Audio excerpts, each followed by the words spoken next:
the room, got me feeling crazy. Shot my heart, boom, boom. Any other boy would stare, but me, I look away, cause you're making me scared. Trying not to breathe, 1, 2, 3. Trying not to freak when you look at me. Gotta make it move, but I freeze. Waalaikumsalam warahmatullahi wabarakatuh.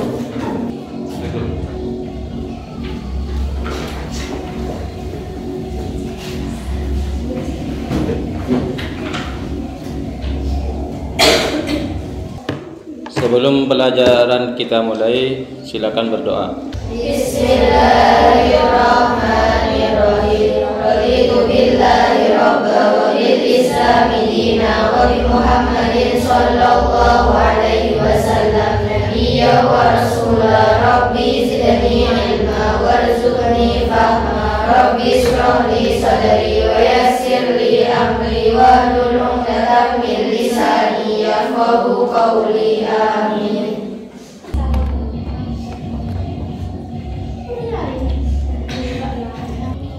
Sebelum saya mulai, saya akan absen dulu ya.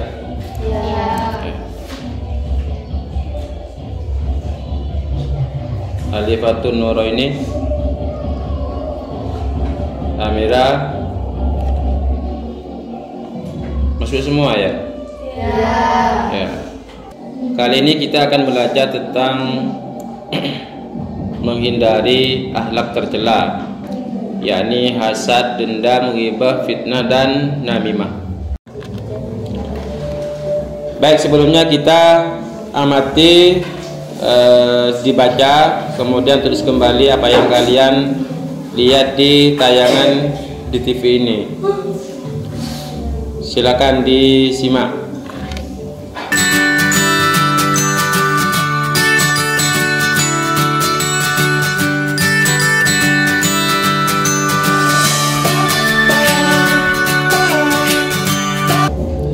Baik, selanjutnya kalian kan sudah menyimak tayangan tadi. Sekarang siapa yang mungkin ada pertanyaan, ada hal yang tidak dimengerti, atau mungkin timbul pertanyaan? Siapa yang bertanya? Apa dampak negatif dari namimah? Berdiri, coba berdiri. Apa dampak negatif dari namimah? Baik, selanjutnya mungkin ada pertanyaan lagi. Ayo, Amira. Kok bisa di dunia ini ada orang yang iri, Ustaz?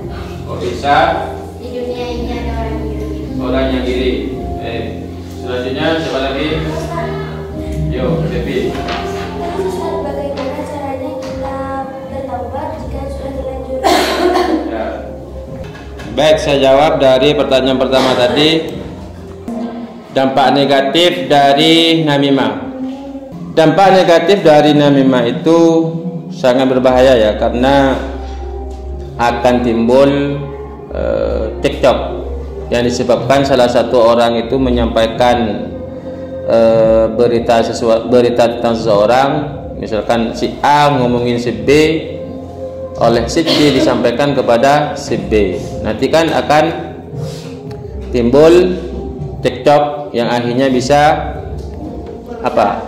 Kalau di Madura itu akan terjadi carok, perpecahan, dan semacamnya. Itu dampak negatif dari namimah atau mengadu domba.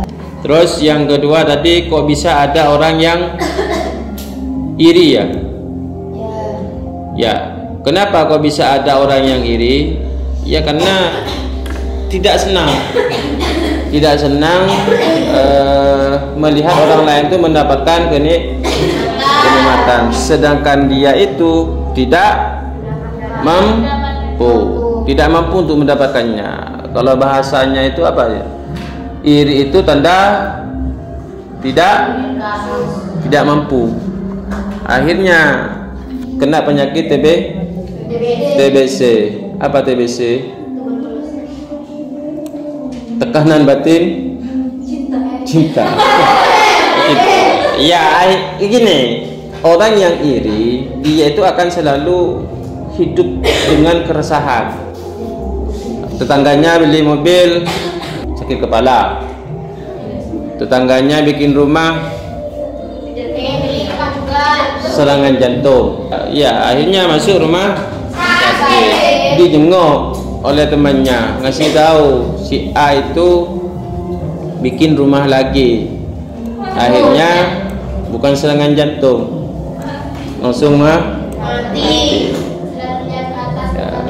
Kenapa kok timbul penyakit iri? Karena kurang bersyukur. Dia tidak bisa mensyukuri apa yang ia dapat. Selalu melirik nikmat orang lain. Terus yang ketiga tadi, bagaimana cara taubat kita itu kalau kita sudah terlanjur membicarakan keburukan orang lain. Nah, ini nih bahaya. Kalau kita berbuat dosa kepada Allah, kita tinggal baca istighfar. Tapi kalau hakul adami, termasuk ghibah ini kan menyangkut hakul adami, hubungan kita dengan sesama. Ya kita harus minta maaf kepada orangnya. Karena dosa orang yang ghibah itu seperti kita gini. Kita jalan membawa sebuah kapasnya itu kita cari-cari satu-satu sambil jalan. Sedangkan kapas yang kita buang itu, yang kita tebarkan itu kan dibawa oleh angin. Gimana cara kita mengembalikan kapas-kapas yang kita terbangkan tadi? Ya, kalau kita ngomongin si A kepada B, C, D, E sampai Z, ya kita harus klarifikasi kepada B sampai Z itu. Itu cara taubatnya. Jadi taubatnya itu tidak hanya cukup dengan istighfar, sambil lalu juga kita memohonkan ampun orang yang kita zalimi atau yang kita bicarakan keburukannya. Itu cara taubatnya. Jadi benarlah falyakul khairan au liyasmut, lebih baik diam kalau tidak ada yang penting untuk dibicarakan.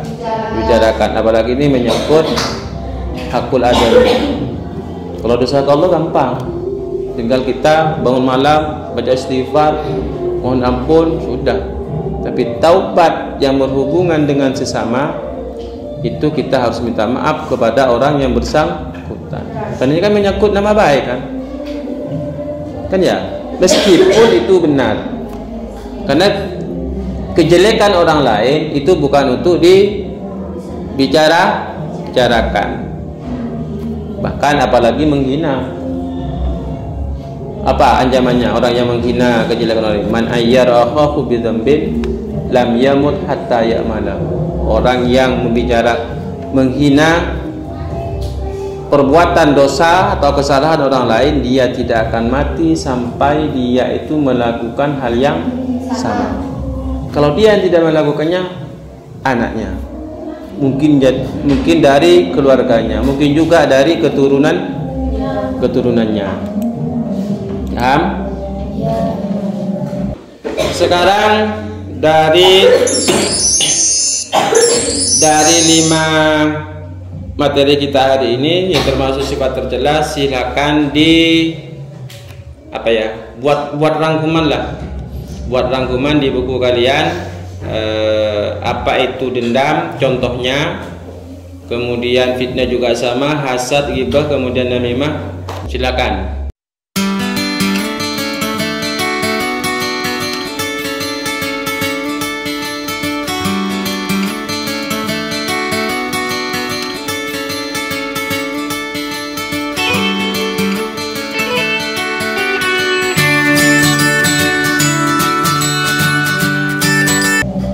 Nah, sekarang saya minta presentasi dari apa yang kalian simak tadi menggunakan bahasa kalian.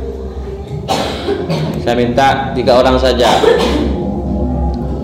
Apa definisi dari ke-5 materi tadi menurut kalian, menurut pemikiran kalian sendiri? Tadi kan sudah merangkum ya? Ya. Ada, ayo siapa yang mau menyampaikan hasil kesimpulannya? Ayo, yang bisa. Ayo bisa.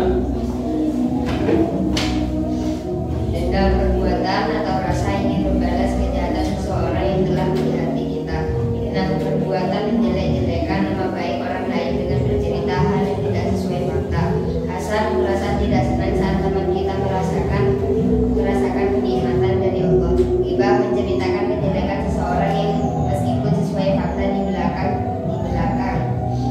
Namimah sifat berkata berbeda kepada kedua pihak, terlebih namun sama-sama menjelekkan agar terjadi perbedaan antara kedua pihak. Terus lagi coba. Ayo Bibi. Ayo coba Bibi. Jangan takut salah. Dendam membalas kejahatan dari seseorang. Fitnah menjelek-jelekan orang yang tidak sesuai dengan kenyataan.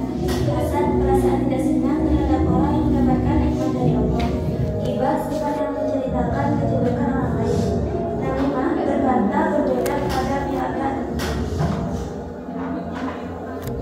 Ayo lagi satu lagi, satu orang lagi. Dendam adalah membalas kejahatan orang lain. Fitnah membicarakan keburukan orang lain padahal tidak nyata. Hasad perasaan tidak senang terhadap orang lain yang mendapatkan nikmat dari Allah. Ghibah adalah membicarakan kejelekan orang lain tetapi nyata. Namimah berkata beda kepada pihak dengan tujuan mengadu domba. Ya, terima kasih.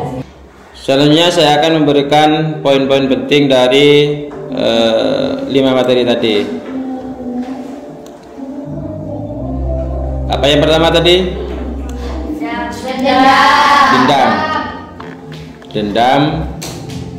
Kemudian fitnah.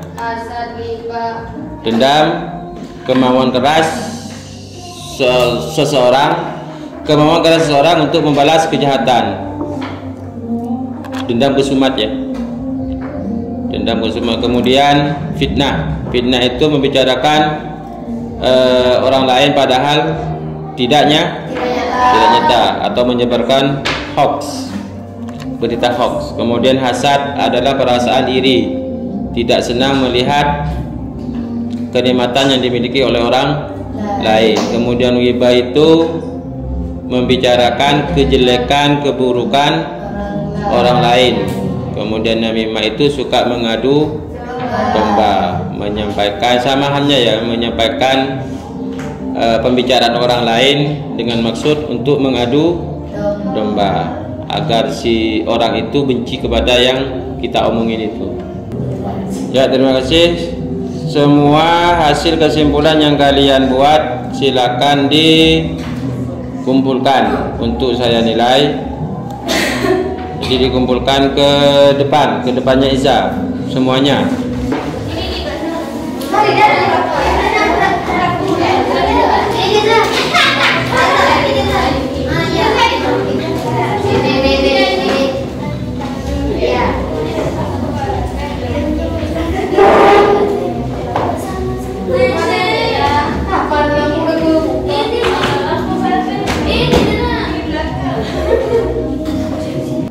Ya, alhamdulillah pelajaran kita hari ini sudah selesai. Alhamdulillah juga sudah kita dapatkan poin-poin penting dari materi tersebut. Sebelum kita tutup pelajaran kita hari ini, silakan baca doa. Bismillahirrahmanirrahim. Allahumma arinal haqqa haqqan warzuqna ittiba'ahu wa arinal batila batila warzuqna ijtinabah. Walhamdulillahi rabbil alamin. Subhanakallahumma wa bihamdika asyhadu an la ilaha illa anta astaghfiruka wa atubu ilaik. Assalamualaikum warahmatullahi wabarakatuh. Waalaikumsalam warahmatullahi wabarakatuh.